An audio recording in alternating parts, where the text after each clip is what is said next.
সবাইকে নমস্কার। আশা করি সবাই ভালো আছো। আমাদের কথা মতো আমরা আজকে হাজির হয়েছি ইংলিশ সাবজেক্টে কিছু টিপস নিয়ে।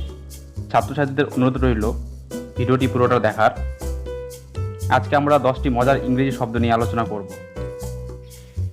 তাহলে এবার শুরু করা যাক। আজকে কনফিউজিং শব্দগুলি কি কি? এক নম্বরে দেখতে পাচ্ছি ইল অর সিক, দুটোই অর্থ আমরা জানি অসুস্থ হওয়া, কোনটি কখন। নেক্সট 2 নম্বরে অ্যালোন অর লোনলি, একাকী নিঃসঙ্গ, এবার কোনটি কখন ব্যবহার করব। 3 নম্বরে রয়েছে হাই অর টল, তোমরা মানে জানো। ক্লাসিক ও ক্লাসিক্যাল 4 নম্বর। আর 5 নম্বরে রয়েছে হিয়ার অর লিসেন, দুটোই শোনা অর্থে, এবার কোনটি কখন। প্রথমে দেখতে পাচ্ছি আমরা ইল অর সিক। বলছে ill and sick are both used to mean unwell, অর্থাৎ দুটি ব্যবহার হয় অসুস্থতা বোঝাতে।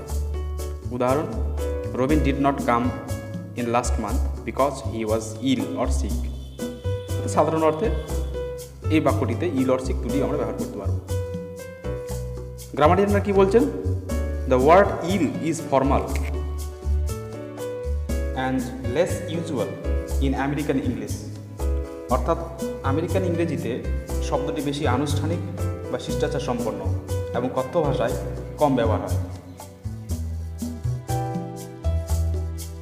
Also ill is not very common before a noun, অর্থাৎ গ্রামারিয়ানরা বলছেন ইল শব্দটি সাধারণত নামপদের সামনে কম ব্যবহার হয়। উদাহরণ দেখো, there is looking after her sick mother, more common and normal than ill mother, অর্থাৎ অসুস্থ মা, এটা বোঝানোর জন্য ইল মাদার দেওয়ার চেয়ে সিক মাদার এখানে বেশি অ্যাপ্রোপ্রিয়েট। আবার বিভার সহজার্থে সিক শব্দটি বমি করা অর্থে, অর্থাৎ ভমিটিং অর্থে ব্যবহার হয়। যেমন উদাহরণ দেখো, I was sick 3 times in the night, অর্থাৎ গত রাত্রে আমার 3বার বমি বমি ভাব লেগেছিল বা বমি হয়েছিল। এবারে চলে আসি আমাদের দ্বিতীয় শব্দ জোড়ায়, সেটি কি alone or lonely. Alone means without others around, আর লোনলি নর্থ আমেরিকান ইংলিশে lonesome means alone and unhappy because of it, অর্থাৎ তুমি অ্যালোন যার জন্য তুমি লোনলি, তুমি বিষণ্ণ রয়েছো। অ্যালোন শব্দটি বোঝায় চারপাশে বা আশেপাশে কেউ না থাকা, আর লনলি বোঝায় কেউ না থাকায় নিঃসঙ্গ ও মন খারাপ বা বিষণ্ণ অবস্থা।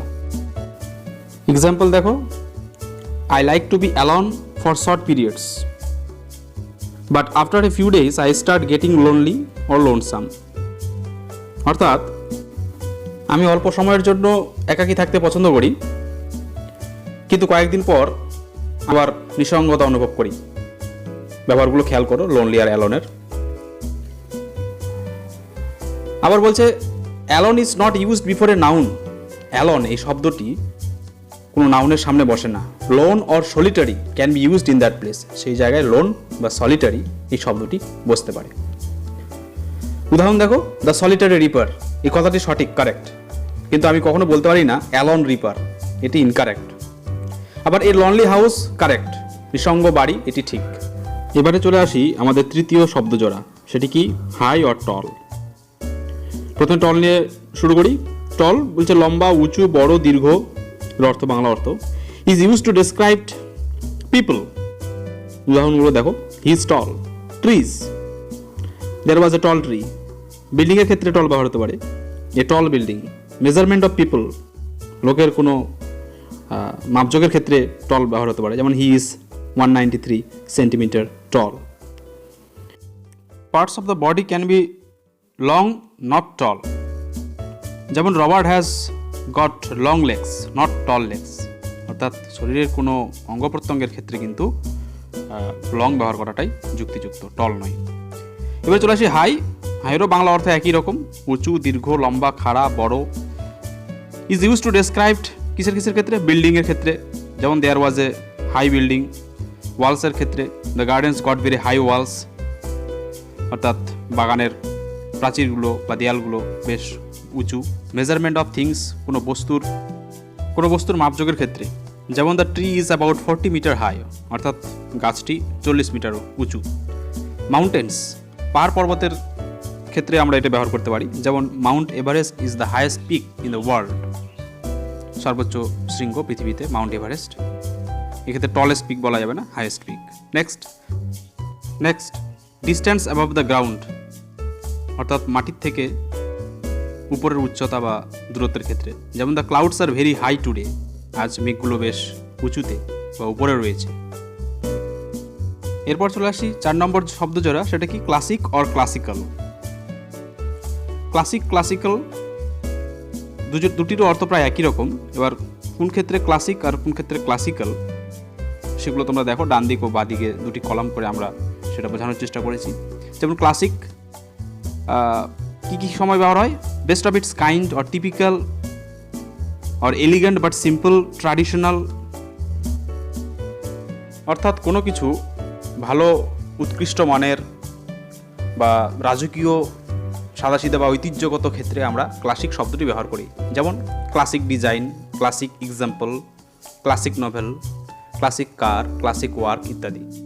আর ক্লাসিক্যালটা ঠিক কী বোঝাচ্ছে? Classical refers to the culture of the ancient Greece and Rome or to the European works of art of the so called classical period. প্রাচীন রোম বা গ্রিসের ঐতিহ্যগত বা সংস্কৃতিগত একটা রেফারেন্স বোঝাবে ক্লাসিক্যাল শব্দটির ক্ষেত্রে। উদাহরণগুলি দেখো, classical period, classical scholar or classical music ইত্যাদি। তো যাই হোক, ক্লাসিক অর ক্লাসিক্যাল ব্যাপারগুলি তোমরা একটু খেয়াল করবে, উদাহরণগুলো ভালো করে দেখবে। এবারে আমরা চলে আসি 5 নম্বরের শব্দ জোড়া, সেটা হচ্ছে here or listen to. Here আমরা নর্মালি ব্যবহার করি যে যখন আমরা কোনো কিছু আমাদের কানে নর্মালি আসলো কোনো শব্দ, এবং হিয়ার শব্দটিকে সাধারণ শব্দ হিসেবে আমরা ব্যবহার করব। উদাহরণ দেখো, I hard a strange noise last night, গত রাত্রে আমি একটা অদ্ভুত শব্দ শুনেছিলাম, এটি ঠিক। এখানে আমি লিসেন টু শব্দটি কিন্তু ব্যবহার করতে পারবো না, সেটি ভুল হবে। নর্মাল স্বাভাবিক কোনো কিছু শোনা অর্থে হিয়ার শব্দটি ব্যবহার করলেই হবে। লিসেন টু শব্দটি বেশি মনোযোগ দিয়ে শোনা, এটি ব্যবহার হয় কখন? when we pay attention to sounds that are going on, অর্থাৎ কোনো কিছু শব্দ যখন বেশি মনোযোগ দিয়ে শোনা হয় তখন লিসেন টু ব্যবহার হয়। উদাহরণ দেখো, I didn't here the phone because I was listening to the radio, আমি ফোনের শব্দ শুনতে পাইনি, অর্থাৎ কেন? আমি রেডিও শুনছিলাম, রেডিও সম্প্রচার শুনছিলাম, অর্থাৎ ওটা মনোযোগ দিয়ে বেশি শুনেছিলাম।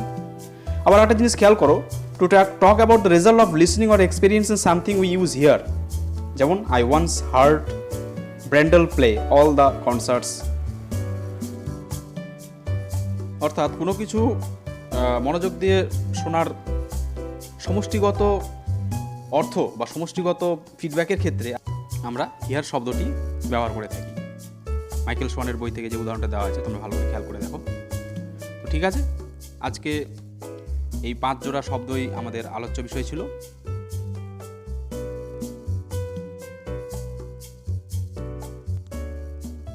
লকডাউন পিরিয়ড হোক বা অন্য সময়, ইংরেজি বিষয়ের বিভিন্ন মজার ও গুরুত্বপূর্ণ টিপস নিয়ে আমরা থাকবো সারা বছর।